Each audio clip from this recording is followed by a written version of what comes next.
तो लोकसभा में तो बीएससी की मीटिंग भी नहीं हो रही है, उसको कैसे देखें? ये हम लोग बीएससी की मीटिंग में इस बात को उठाए, हम लोग पर्सनली मिलकर चेयरमैन और स्पीकर को मिलकर इस बात को रखी अपनी।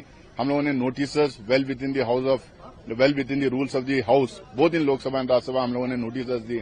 उसके बावजूद ये चर्चा के लिए रेडी नहीं हो रहे। ये बार बार ये कह रहे हैं कि ऑटोनोमस बॉडी है। सारे ऑटोनोमस बॉडीज हिंदुस्तान की सरकार के अंडर ही काम करते हैं, सरकार के ऊपर कुछ नहीं।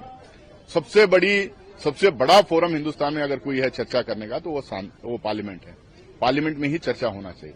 अगर कोई ऑटोनोमस इंस्टीट्यूशन के फंक्शनिंग में प्रॉब्लम्स आते हैं, करप्शन आते हैं, मैनिपुलेशंस आते हैं, डिस्क्रिपेंसीज दिखाई देते हैं, एनोमलीज उसमें दिखाई देते हैं, तो कहां चर्चा करें? प्रधानमंत्री हमें बताए कि पार्लियामेंट के ऊपर और कोई अगर फोरम है जहां डिस्कस करना तो वहां डिस्कस कर लें। तो हम चाह रहे हैं कि जितने एनोमलीज दिखाई दें, आप बताइए कि जो सवाल सुप्रीम कोर्ट आज उनको पूछ रही है वही सवाल हम पूछ रहे हैं कि 65-70 लाख वोटर को आपने जो बिहार में हटाया है, ये कहां चले गए? गायब हो गए हवा में?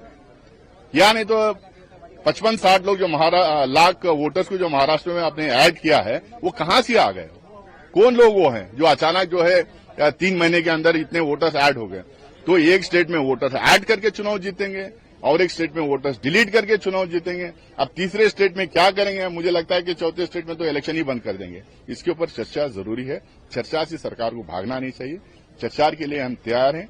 हम इनके सारे बिल्स के ऊपर चर्चा करेंगे, कोऑपरेट करेंगे। जो अच्छे बिल्स हैं उसको यूनानिमसली पास भी करेंगे।